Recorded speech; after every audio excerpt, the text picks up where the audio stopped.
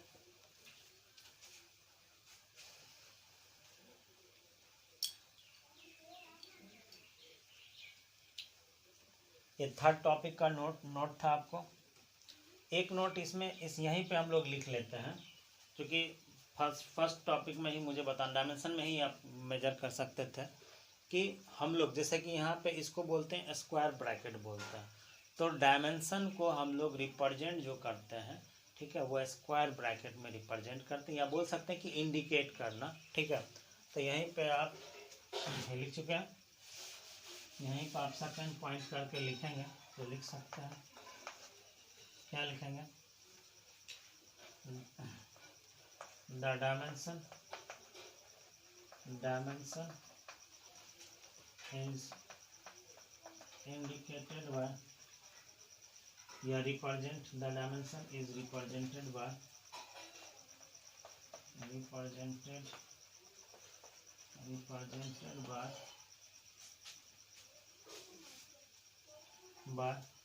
Square bracket. ठीक है. Example का फॉर्म हम यहाँ पर लिख देते हैं. जैसे ये हो गया फोर्स का, तो फोर्स को हमने क्या लिखा था, F.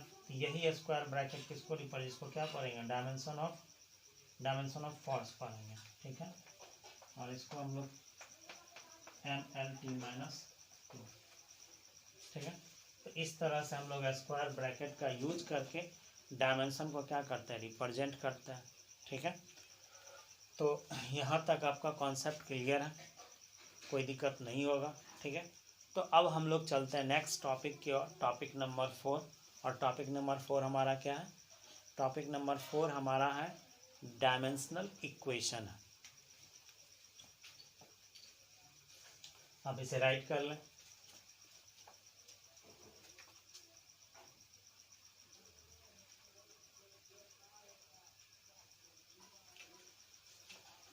डायमेंशनल इक्वेशन है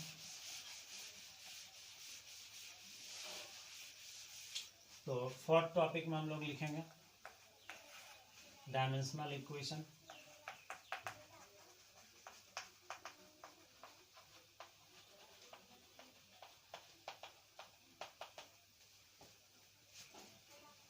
लिखेंगे if any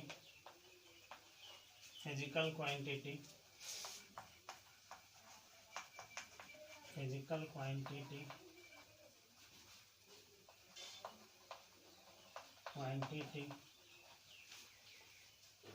if any physical quantity is written in the form of equation is written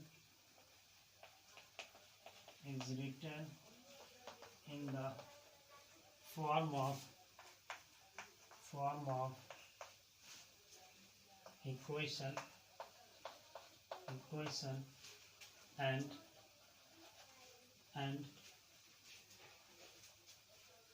every physical quantity and each physical quantity and each physical quantity are represented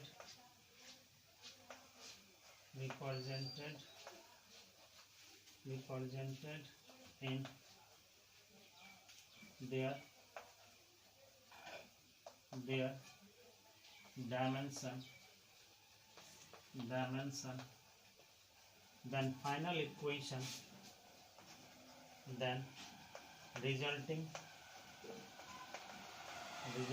equation is called dimensional equation.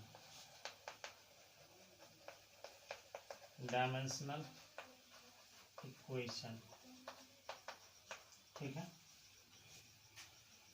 जैसे मैं आपको यहाँ पे बता दे रहा हूँ कि example के फॉर्म में कि मैंने एक इक्वेशन ले लिया मोशन का, ठीक है। तो मोशन का इक्वेशन क्या होता है? मोशन का फर्स्ट इक्वेशन होता है v = u + at। तो ये एक इक्वेशन, ठीक है। और इस इक्वेशन को अगर मैंने ये एक फिजिकल क्वांटिटी का इक्वेशन है, और इस इक्वेशन में अगर मैं क्या करता हूँ कि इसके डायमेंशनल फॉर्म में अगर मैं इसको राइट कर देता हूँ तो ये फाइनल इक्वेशन मेरा किसके फॉर्म में बन जाएगा। जैसे अगर इसको मैं लिखूँ तो लिख सकता हूँ mlt - 1 इक्वल फिर mlt - 1 प्लस mlt - यहाँ पे 0 कर देंगे, यहाँ भी 0, m0 इसको पढ़ते हैं m0 lt - 1, या यहाँ पे हम लोग m0 lt - 1, और यहाँ पे फिर इनटू ये क्या हो जाएगा, सॉरी यहाँ पे 2 होगा, और फिर ये क्या हो जाएगा, t हो जाएगा। तो ये जो इक्वेशन मेरा फाइनल बना, हम मेरा क्या था कि फिजिकल क्वांटिटी को मैंने एक इक्वेशन के फॉर्म में रिप्रेजेंट किया, और उस इक्वेशन को या फिर उस इक्वेशन में हर एक फिजिकल क्वांटिटी का मैंने क्या लिख दिया, डायमेंशनल फार्मूला लिख दिया या डायमेंशन लिख दिया। तो फाइनल या रिजल्टिंग जो हमारा ये इक्वेशन बना, इस इक्वेशन को हम लोग इसी इक्वेशन को इसके डायमेंशन के फॉर्म में रिप्रेजेंट किया, और ये जो फाइनल इक्वेशन मेरा बना, यही इक्वेशन मेरा क्या कहलाएगा, डायमेंशनल इक्वेशन कहलाएगा, ठीक है। तो इसके और सब भी जो एग्जांपल्स वगैरह हैं वो हम लोग नेक्स्ट क्लास में डिस्कस करेंगे, ठीक है। तो आज का क्लास मैं यहीं समाप्त करता हूँ, ठीक है। Thank you.